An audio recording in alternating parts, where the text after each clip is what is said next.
दोस्तों, मैंने एक किताब के अंदर पढ़ा था कि एक जज के लिए तो ईमानदार होना संभव है, पर एक वकील के लिए नहीं। अब ये सुनने में तो बड़ी गहरी बात लगती है, पर इसके पीछे की सच्चाई जानने की कोशिश अगर हम लोग करें तो बात काफी हद तक सही है।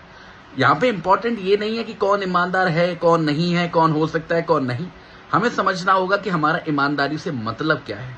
देखिए, हम चाहे जज हो, चाहे वकील हो, चाहे किसी भी दूसरे पद पे हो, हमारे सामने बारंबार ऐसी परिस्थितियां आती ही हैं जो हमको चॉइस देती हैं कि हमें उस चॉइस को लेना है या नहीं लेना है। मतलब कभी भी अपने प्रिंसिपल्स के साथ कॉम्प्रोमाइज करना है या नहीं।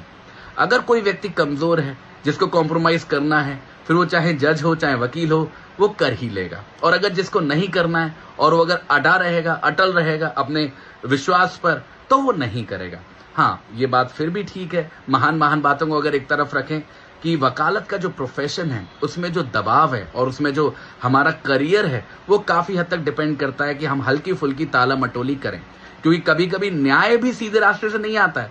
न्याय को पाने के लिए भी हल्की फुल्की छोटी मोटी बेईमानी हमको करनी पड़ जाती है।